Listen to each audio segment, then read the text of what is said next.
All right, welcome in everybody. I think it's show number 297, approaching show number 300. We'll have a special guest for number 300. Coming to you from my beautiful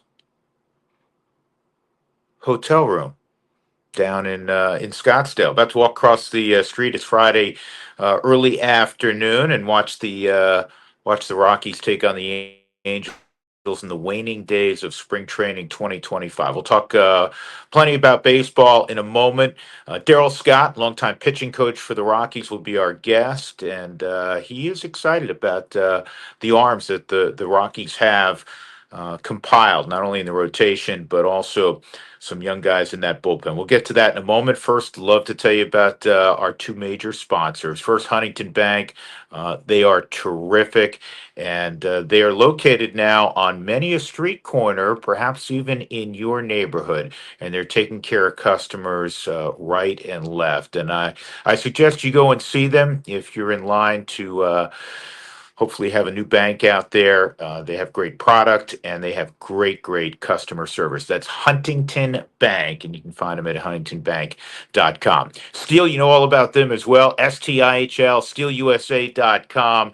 And they have so many great products, whether you are somebody that has a big piece of property that you need to cut trees down occasionally or branches, that sort of thing, or if you're cutting a lot of grass, pruning, trimming, everything that you could possibly imagine. I talk about it quite a bit in the winter with their blowers that help out in getting snow removed from entryways and that sort of thing. Steel USA, STIHL, Steel USA, and go to steeldealers.com to find the nearest location in your neighborhood.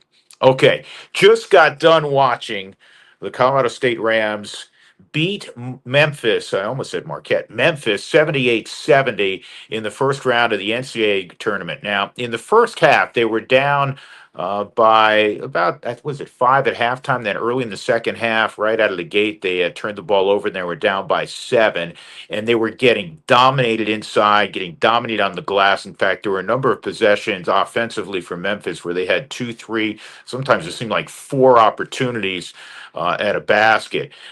Great credit to Nico Medved, because at halftime, we always talk about halftime adjustments, and sometimes that's just shit announcers say. What kind of adjustments? Well, it's pretty clear they made some adjustments in terms of their presence on the glass in not allowing second opportunities in the second half. Their ball movement was better. And guess what? They win 78-70 without a huge offensive game from Nick Clifford. Now, he's going to draw everyone's attention, but he had some wide open shots that he traditionally hits that he did not. It was Kyan Evans who was spectacular. He ended up with 5 3-pointers. He had a number of big shots. And that's one of the exciting things about Colorado State, which gives them a chance really to win another game and get to the Sweet 16, and that's because they have balance. It's not just one guy, and if that one guy is off, it's going to be tough to win. In fact, I think in the first 4 minutes of the game, they jumped out to uh, a nice little lead in the first half, and everyone in the starting lineup had already scored.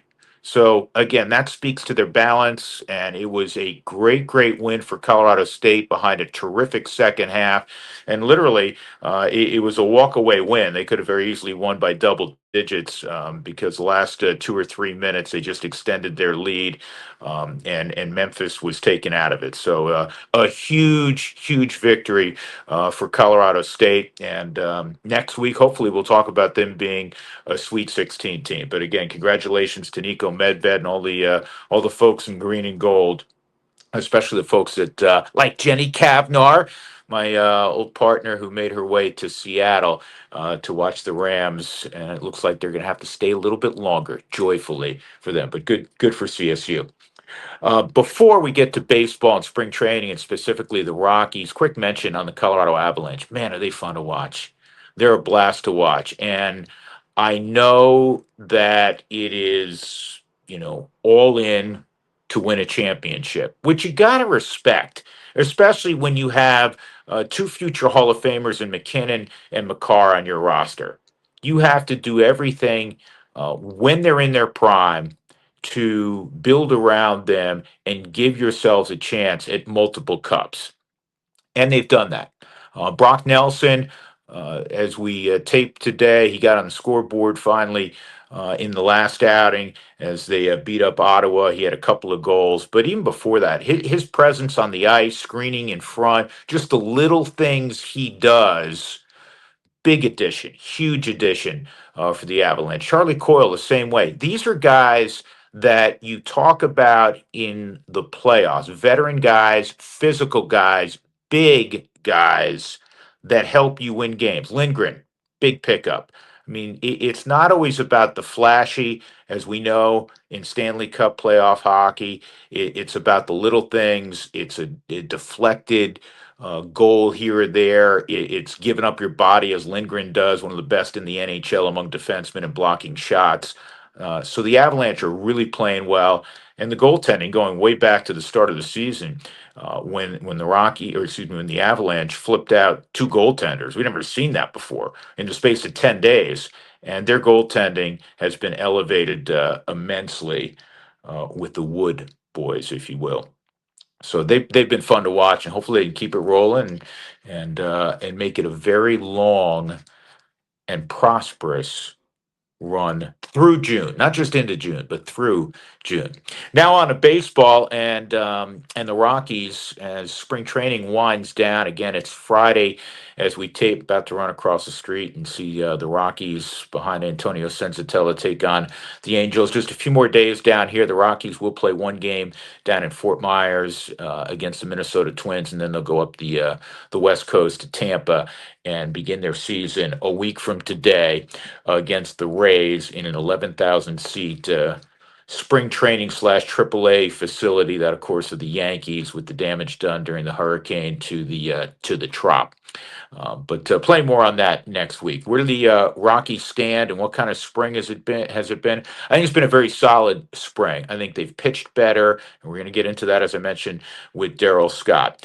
Offensively, that is the biggest concern for me. Have they made enough strides offensively to move from a lower middle type of offense to one that is well above average? They got hurt literally and figuratively when they found out earlier today that Thairo Estrada, who is their biggest pickup, if you will, in the offseason, to play second base every day, he got hit. He has a broken wrist, so he is going to be out. Honestly, they say 4 to 8 weeks. When you have a broken bone, it takes 4 to 6 weeks to heal to begin with, and then you have to ramp up again. So my guess is, until you're seeing him play, it's more the 6 to 8 week situation. So you're talking about, middle, deep May, maybe even June 1st. We'll see how it plays out. And it's a shame because Thairo Estrada, not only is having a good spring, he had battled some injuries a year ago, ironically, hand and wrist related. But he brings an energy, he brings a professional at bat to the Rockies, and they're going to be without that. So who plays in his stead? Well, Kyle Farmer was really their only other significant signing. He's kind of a journeyman, veteran utility player. So he may be pressed into playing on a regular basis. I think the Rockies will look to make a move. Earlier today, Garrett Hampson, who I've seen play a couple times this spring, the former Rocky, he's been with Arizona. And was having a very good spring, actually. He had an opportunity to opt out of his minor league deal. So he's out there. Perhaps, if it works, the Rockies bring him back. But they're going to have to tag team things. Aaron Schunk, maybe it opens up an opportunity for him to also be part of the equation. A guy that's been in the Rockies system for a while, and he debuted in the big leagues last year. But, it hurts to lose Estrada. He was going to hit somewhere probably around sixth in the lineup most days, but on the occasion that somebody who normally would hit near the top of the lineup gets a rest day, a Doyle or a Tovar, though it won't happen frequently, Estrada was a guy that could hit in that spot, and they're going to be without him for the first portion of the season. So that's tough. So how do the Rockies improve? You're talking about a team that lost 103 2 years ago and 101 last year, as I think you're all aware. Uh, Let me simplify it. You have to, yeah, you have to pitch better, you have to hit better. Okay, we get that. But from a numerical standpoint, the Rockies' team ERA in years they went to the postseason. The last year was when they finished in a tie after 162 with the Dodgers in 2018. They had a team ERA that year 4.33. Last year they were above 5.5 in terms of team ERA. They have to shave off a run a game in terms of their overall ERA. In 2017, when they were a wild card team as well, they were at 4.51. You go back to probably the best stretch of baseball, clearly for the Rockies. '09, they were at 4.22. '07, the World Series team was at 4.32 for team ERA. I think 2010 was in that same neighborhood, and unfortunately, they kind of fell apart in the final couple of weeks of the season, or they would have been a playoff team then. They've been significantly over 5 the last couple of years. You have to shave a run off of that. And when you hear from Darryl Scott, there is, uh, I think, a strong possibility they are going to cut significantly into what transpired last year and that overall number. That has to be coupled with a significant uptick offensively. I think that so many people, especially nationally, they just assume, well, the Rockies score a lot of runs because they play at Coors Field. That hasn't been the case. And if you follow Rockies baseball closely, you know that they have to hit more home runs, they have to score more runs. Case in point, last year, they averaged 4.21 runs per game. Well, the major league average last year was 4.39. So they're basically 2/10 of a run below what the major league average is, and that's playing 81 games at Coors Field. You don't have to be a rocket scientist to know that ain't working. They have to improve. And I've pointed out on previous podcasts the areas that it has to come: left field, right field, power spots, DH, power spot.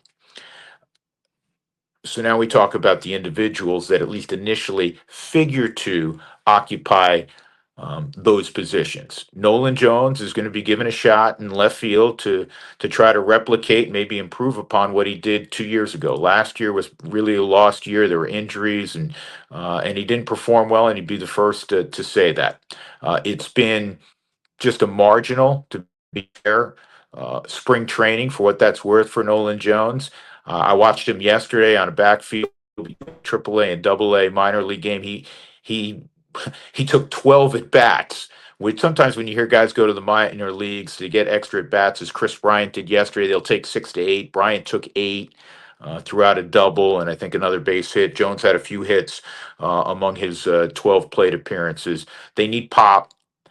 They need Nolan Jones again to get back and get that confidence that he had in 2023 when he was the Rockies' best offensive player. In right field, it's going to be interesting. Sean Bouchard has had a great, not good, he's really had a great spring training offensively. He has the best strike zone discipline probably of anybody on that roster, and he's shown some power in the past. He's hit 3 home runs this spring. So Sean Bouchard is really, and he wasn't guaranteed, I think, made his way onto this club. I think Zach Veen is the wild card that everybody's excited about, me included, because he gives something the Rockies have not had in a while, and that's a guy that plays with his hair on fire. I know that's a cliche, and we've used it quite a bit. There's still a lot to learn naturally. When you play that way, there are going to be days where you're shaking your head, but then there are also going to be days where you say, man, this is pretty exciting. He has the ability to hit the ball over the wall. He has the ability to take the extra base hit. And if you followed him at all, not only through the minor leagues, but even this spring, if he gets on base, he's going. And it's not like, he has world class baseball speed. He's not a flyer. He's an above average runner, but he's fearless, and that is something that the Rockies have lacked, and that is an overall team speed. Doyle can get you bags. Occasionally, Tovar, can get you a bag. But who else in that lineup? And as you transition, how do you score more runs? Going back to our original point offensively, you score more runs obviously by slugging, which the Rockies have to improve overall. And you also, in this modern game, with it being easier to steal bases, you need to take advantage of that. I always say this, you get a bloop, you steal second, and then you throw out another bloop, and you stole a run, as opposed to trying to string together three or four hits, which in the game today is harder than ever because of the quality of pitching that you face day in and day out at the big league level. The other side of Zach Veen, does he break camp with the Rockies, is the desire to have him, because he's been hurt a lot in the minor leagues. He doesn't have a ton of uh, even double A at bats, much less triple A at bats, just a relative handful. Um, do you play the let's keep developing him by playing him every day in Albuquerque and get him ready to make the transition, as opposed to being in some kind of platoon out of the gate?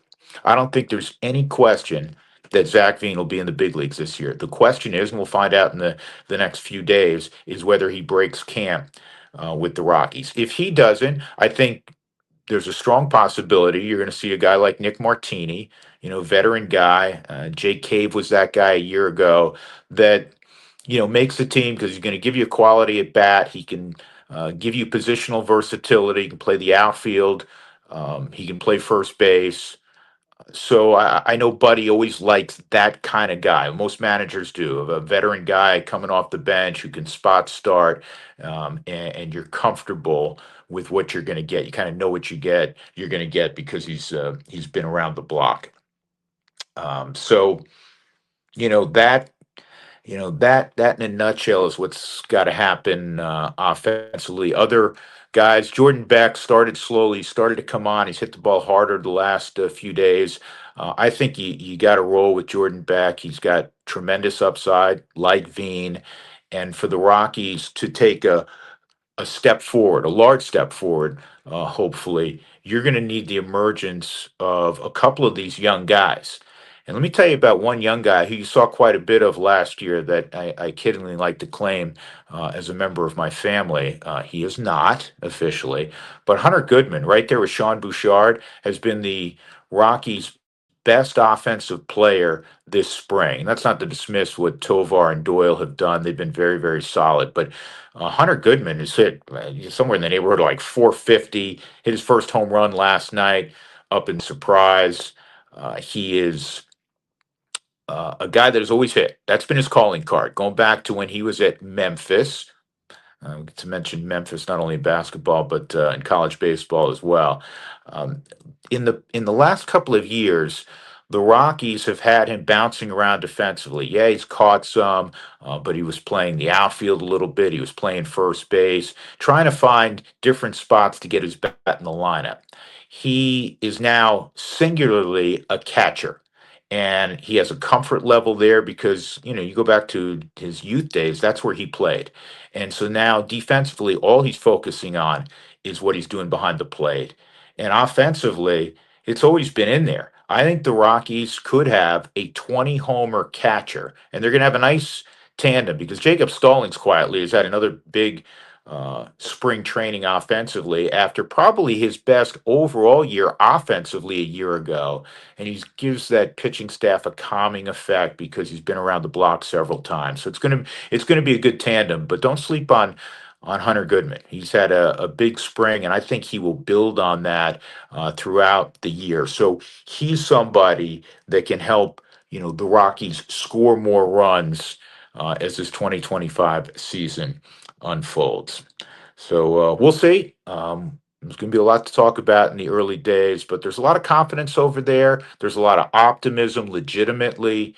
And you're going to hear it from the Rockies pitching coach, Darryl Scott, who's my guest this week as we are literally days away from the opener in Tampa. All right, Darryl, how many times, we've talked about this through the years, how many times do your 29 brethren in the sport, the other pitching coaches at the big league level, say, dude, you got the toughest gig in baseball? Not that not that it changes the reality, but do you hear that quite frequently?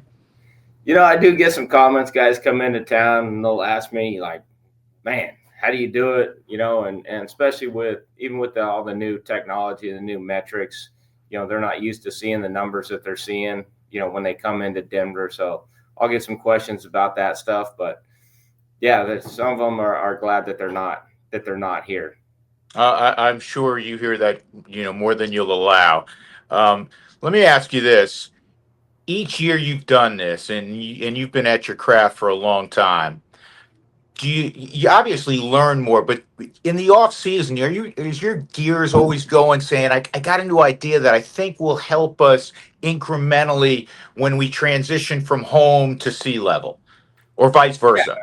I don't think you ever stop thinking about it. I mean, I try to stay up on things. I try to listen to things. In the past, I've gone to some of the pitching things, Pitchapalooza, the bridge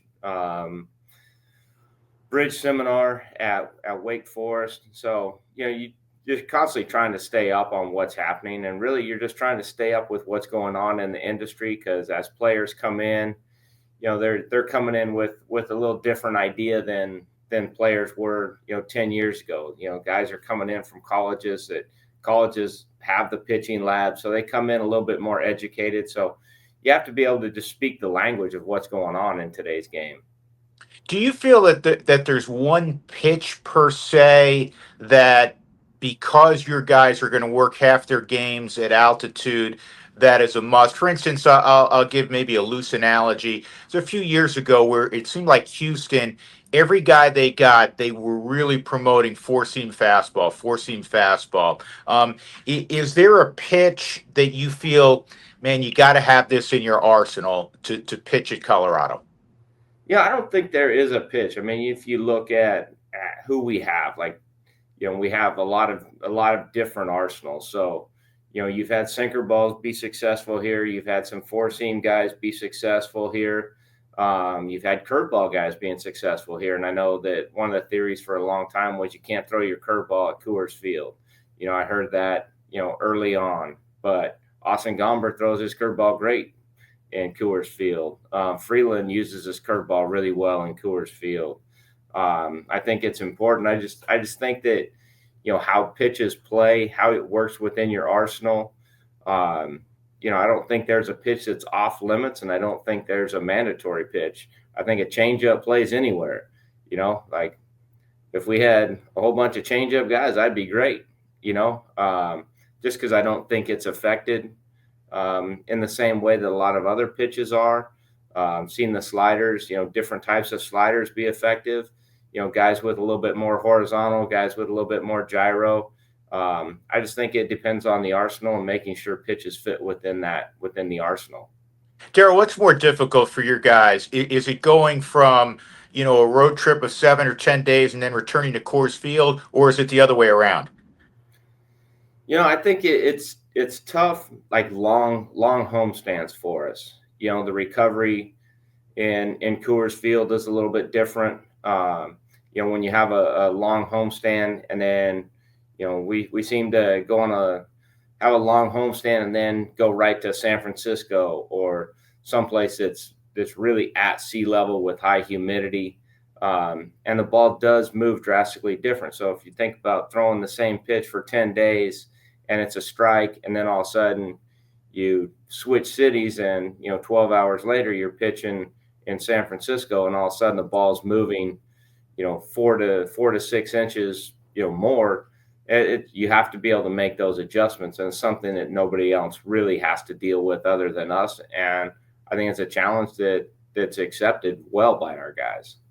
Let's talk personnel. How much more excited? I know listen, you're a coach, and this is the time of year of great optimism, and so I know you, and knowing you, you're upbeat every day. But do you have a different feeling with the group you have, Darryl? Some of the guys you have back now in the rotation, and we'll get to some of the youngsters in the bullpen in a moment. But overall, in terms of what you can bring to the table, starting at the end of March here. Are you more excited than you've been in a while? How would you characterize it? Absolutely. I think that, from day one, when I was talking to the pitchers, I said that this is probably the best group of arms that's ever been assembled by the Rockies. we came in there in spring training. You look around and you're like, all right, we have a really good group of young arms. We have, some velocity. We have some stuff. We have guys that I think is probably the best group that we've had. And you look at our starters, Freeland's healthy, throwing the ball well. Markey threw last night. That was a great stepping stone for him, getting him extended, getting him up to 75 pitches, getting him ready for the season. Antonio Senzatella's had a good spring. His velo's up. He looks like, Senza. And, obviously Feltner is settling in as a major league starter, and he's looking really solid with everything. Delivery's in a good place. Probably the best I've seen his delivery look since he's been here, consistency wise. So yeah, I'm excited about the starters. And then Gombe, had a little hiccup there and is a little bit behind. So trying to get him caught up. And, I like where the starting staff is, and obviously depth wise in the rotation, with Chase, Dolander coming, Blaylock coming, Gordon, Molina will be down there. Like, we have probably more depth than we've had in quite a while. Well, you have to have, in my mind, you have to have, really 10. If you're going to contend, like you look at the Dodgers last year, Darryl, and they had all those injuries. No one threw more than 150 innings, and we know how talented they are. And it's hard enough to find five, but if you can have 8, 9, 10 that you're comfortable that can keep you in a major league game and give you a shot, that's a bonus. Typically, the Rockies, at least recently, have not had. Yeah, and, we're going to use, somewhere hopefully, in the low to mid 20s number of pitchers. I mean, that's just historically where we've been. I think the last 2 years we've been on the high side of that. And so we know it's going to take, 20 guys at a minimum to get through the season. And I think that this is the first time we've had that kind of depth. And the starters that we can potentially call up to fill a spot start, to fill an injury, to fill, whatever's needed. I think that there's some depth there, and I think we feel more comfortable with some of those guys coming up. There is as much excitement around Chase Dolander as any starting pitcher that I can recall. And as you know, Darryl, just like yourself, I've been around this organization for a long time. And, I think back to Ubaldo and Frankie Morales when they were coming up, and you'd heard a lot of whispers on the backfields about them. But this kid has a chance to be special. Rather than me talk about it, you're the expert. Break down all the things that you like and what you've witnessed now working with them on a day-to-day basis. I think probably the best thing that I've seen with, obviously the stuff is elite stuff. It's a elite fastball, mid to upper 90s consistently. He has all the pitches. The consistency is coming. It's starting to get better. The delivery is solidified. But there's a maturity to him. The conversations are really good. The questions are good. How he goes about his work. Yesterday we were, out there playing catch, and he's like, "Hey, do you mind if I just go get on the slope for a few?" And we walked over there with me and Dustin, and was able to just kind of walk through some things and talk about his breaking ball. And he converses very well on his pitches and what he's feeling, what he's trying to get done. So there's a maturity and a professionalism that I think is kind of beyond his years professionally. Everybody wants to know, is this a guy we're going to see sooner rather than later? I'm sure every fan has asked. I'm sure when you're out and about, people ask you the same thing. Yeah. Yeah. For me, like, I'm hoping this happens really soon. I would love to see him in the big leagues, love to see him in our rotation, and love to see him in that rotation for a really long time. Um, for me, like, this group of arms coming is probably the best we've seen since, it was Johnny Gray, Tyler Anderson, Chad Bettis, that group coming up. And it's good to see that wave coming of, both starters and relievers. Do you put, I don't want to say a ceiling, but do you put a grade on a guy in terms of projection? Like Chase can, and I always say this, people talk about the guy who starts opening day or this guy's an ace.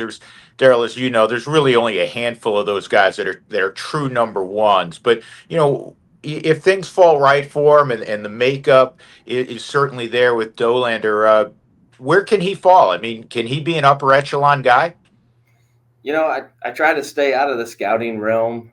I try not to put that on guys. My focus is just getting guys ready for the big leagues and getting things going. But obviously, the stuff is there to be an elite, major league starter, and I think that's where we all hope he's at. And it's not going to happen. You'd like to see it happen right out of the gate, but he's a guy that as he learns the league because of the maturity and the thought process, and he learns how to pitch, he learns how to use the stuff, and it takes a while. Like I've told a couple guys, I go, when you get into the big leagues and you start facing, elite lineups, there's guys in the lineup that have probably had more major league at bats than some of these guys have thrown professional pitches. And you start thinking in those terms, like there's a huge learning curve to figure out what those guys are doing, what their approach to him will be. And so as we go through this, him learning lineups and learning hitters and swing types is going to be part of that process. And he's got the arsenal to attack in any one of those guys. And, it's going to be, working with a guy, working with Stallings, is a huge benefit when you have a catcher that's been in the league for a while and can communicate what he's seen. And, those are the things the little things that people forget. It's really hard to outstuff a major league lineup. How many guys can go outstuff a lineup? And what makes the elite pitcher is the ability to command elite stuff and to read swings and understand what's happening within a game situation. And that takes time. And it sounds easier than it is when you get out there. But when you're facing the Dodgers or you're facing the Padres and you have experienced hitters, they're calm. They're calm. They're looked at the scouting reports. They've done all their work, and it's hard to throw something that Mookie Betts hasn't seen. Like he's faced elite pitchers night in and night out. He's faced the 100-mile-an-hour guys on a regular basis. Like, stuff doesn't scare the elite hitters. Command and execution, and having the full arsenal, that worries guys a little bit more than trying to outstuff that guy. Yeah. Darryl, who else of the young guys, maybe guys we won't see initially, have moved the meter or gotten your attention, if you will, this spring? I think Blaylock has been really good. I think Blaylock's had a good spring.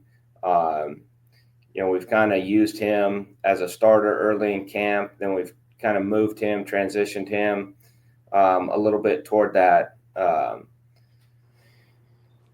that long roll, just so that we have the option. It's an easy buildup if we need to build him farther for a rotation piece. But for me, he's one of the young guys that I really like. We've got some guys that are coming. Tanner Gordon had a really good spring. He's kind of sneaky, and Molina's throwing the ball well. He spent the whole year in the big leagues last year as the long guy, and now building him up as a starter and, using his command and his fastball more effectively. So I think there's some guys coming, that I really like, Sullivan, Palmquist. These are guys that can kind of come in. Gabe Hughes had a really good spring. I think he'll start probably in Double-A, and wouldn't be surprised to see him, move quickly if he continues to do what he's doing. Yeah. Let's. By the way, with Blaylock, can he? I've seen 97s, 98s out of him, which he averaged I think 94, tick above 90, or a tick above 93 last year. You'd know it better than I would, but he's up 2 or 3 miles per hour. Is that because he's in a shorter burst, or can he sustain that velocity and go get that 75 pitches in? I think he can sustain it. I think that, when he came up last year, last year he had, came over in the trade, pitched in AAA. Like he was beyond his inning total, that he's ever recorded in a major league season. Plus all the movement that he had, and I think we saw better velo in his early starts with us, and then he kind of settled down a little bit to that 93, 94 range late in the season. Um, and I just think that there was a fatigue factor toward the end of the season. And now he's healthy, he's strong. And, I think as moving in kind of that little shorter stint, hopefully we see that 97 consistently. But yeah, I love him because I love the competitor in him, and I think that he can go out there and compete with anybody and loves to compete. Yeah, he can spin it too, which has been on display throughout the month of March for you. Hey, Darryl, let's transition to what I thought was one of the um, best things that in a difficult year, certainly wins and losses wise, one of the best things that I saw last year as you look toward the future was your bullpen of young arms the last 6 weeks of the season. I mean, it was one after another, and overall, from where I sit upstairs, I was like, these guys aren't afraid. The Halversons and the Peraltas and the Vodniks are not afraid. But the stuff was real. I mean, it wasn't trying to do it with mirrors. Yeah, we're gonna throw hard. Like I'll tell you that. Like we're gonna come out throwing hard. But these guys, Halverson, Hill, Vodnik, Peralta. Let's see, who am I missing? Chivi. These guys, it's a different group, and that's kind of what I was saying earlier. That this wave, of guys coming in, has a chance to be together and to really have an impact for an extended period of time. Halverson, I don't know if you can rattle that guy, no matter what. Vodnik, pitches with his hair on fire, and it's great to see, and he can bring it. And GVE with his changeup, and he's 97. I think he touched 98 last night. Um, so these guys, it's fun. Hill coming in at 98 with the sinker. I'm trying to think who am I missing out of this group. But then Agnos coming in with a full arsenal of pitches, and his ability to command really a 4 pitch arsenal, late in a game is really different. Um, so there's different guys. As we talked about earlier, we've got some heavy sink guys, we've got some changeup guys, we've got Agnos with his arsenal, Halverson with the four seam at 100, with the slider and changeup, Vodnik with the lower slot, able to run it to 100, and then you throw Kinley and you have a nice veteran presence. It's really helpful with the young guys. So I think it's a good blend. I don't think there's any question. I know, San Francisco was really productive the last couple of years with showing you a variety of arm angles. And you mentioned that you're going to be able to do that. To me, one of the pitches that really stood out as a whole with that group, and especially I think it's Chivi in particular, but the changeup. It seems like, and I don't know if it has been something that you guys have really pushed with Chris Forbes as farm director in the minor leagues, but it seems like a lot of guys are arriving with not only a plus changeup, but you have to have command of it, and they seemingly do. Has that been a point of Yeah, emphasis? yeah, I think that's always been a pitch that we've known, it is effective and it isn't impacted. But a lot of these guys came into our organization with that changeup in play. So it wasn't a full teach. I think that Chivi learned that changeup early on in our Latin program. They did a really good job with that. I think Halverson came in with it, Vodnik came in with it, and then Vodnik came in mainly fastball changeup, and we've kind of added the slider, and the slider's been good. So I think the changeup is a big part of these guys, and I think it's an effective pitch when you're throwing 100, and all of a sudden you can, it's funny to think of a changeup at 90, but when you're creating 8 to 10 miles an hour of separation when you're going 100 to 90, that's an effective pitch, and it's hard to make that adjustment. Yeah, Darryl, you and I both remember, wasn't all that long ago. A guy throws 93 plus, and you're like, man, that's plus fastball. Now 93 is below major league average. Yeah, it is. It's scary. I was like, we were talking about it the other day, like 95. It's like, I think right-handed relievers at something like 95.3 or something is average fastball. Crazy. Like, wow. Yeah. Are there, as we wrap up, are there numbers overall, whether it's earned run average or something else that you are going to be looking at throughout the season to give you an idea? Be at the end of the day, we know it's wins and losses, but from your group, D, are you looking at certain things going, okay, you know what? This is why I know we're on the right track, and here's why. And I think one of the big things that we focus on is execution of pitches, and big focus obviously on first pitch strikes. 2 out of 3, making sure we're staying ahead in counts. End zone numbers are big because as the strike zone's shrinking, you have to be able to get outs within the strike zone. And so kind of looking at those command numbers, I think is crucial. I think ERA is a rough stat, especially as a reliever, because one bad inning can really destroy your ERA, and you can throw 5 good outings and have one bad outing, and you'll never recover from it, ERA wise. So really just looking at the consistency numbers, looking at the internal numbers, hard hit rates, chase rates. I think we have to focus more on those internal numbers rather than the external, public numbers that you see. And it's hard because these guys see those numbers. They see the ERA. Everybody talks about ERA, this and that. But, we know that in Coors, you're going to have some rough ones. Things are going to happen. And, can you stay focused on the process and stay focused on what we're trying to get accomplished? And I think as long as we stay focused on those, on the process type numbers, we're going to be very successful.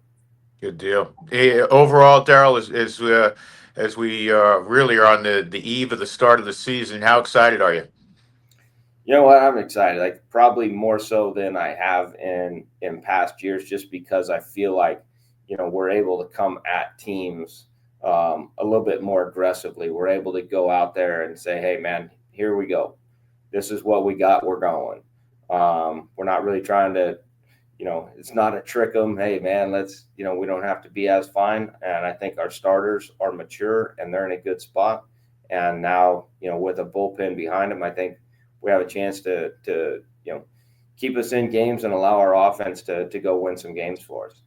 That's awesome. Darryl, I always appreciate the time, man. Continued good luck, and I'll see you when I walk across the street here in a couple minutes. All right. Thanks, Drew. Appreciate it. All right, buddy. Thanks, man. Yeah. Big thanks to Darryl Scott. And it's not just a ha-ha. There's no question that what Darryl Scott has to do as a pitching coach of the team that plays at a mile high is completely different, and the most challenging pitching coach job in Major League Baseball. But he's a guy that is always upbeat. He's a guy that talks to his pitchers regularly about attitude over altitude. We don't use altitude as an excuse, and he's a good one. And he's done a nice job with this group, and he's really genuinely excited about the guys that they're going to break camp with. A little bit more on team ERAs. You go back last year, I mentioned it was 5.5 runs roughly a game. And you go back to 18, it was 4.33, their team ERA. 17 was 4.51. Way back in 09, 07, it was in the lower, fours, 4.22, 4.32. And overall, we know the pitching is better than it's ever been at the big league level. Last year, the league ERA was 4.07. So even playing at Coors Field, you're never going to win an ERA title. You're probably never going to be in the top, 7, 8, 10 in ERA. But they have to shave off in the neighborhood of a run, as we were talking about, and that's possible. It really is. It's possible because you're going to get, I think, a solid start most days. Do they have a one or a two right now in their rotation? Probably not. I mean, there's nobody out there, and you hope somebody emerges like a Ryan Feltner, like a Chase Dolander down the road. But you have solid big league pitchers and more guys in line to step up and make starts and keep a team in the game than in recent memory. So we'll see how it plays out. The journey begins next Friday in Tampa. Hope to get Bud Black on this week and get his thoughts as we enter the 2025 season for the Rockies. That'll do it. Congrats again to CSU. Hopefully next week when we're chatting, we're talking about them being a Sweet 16 team. We'll do it again in 7 days. Take care. Stay well, everybody. So long.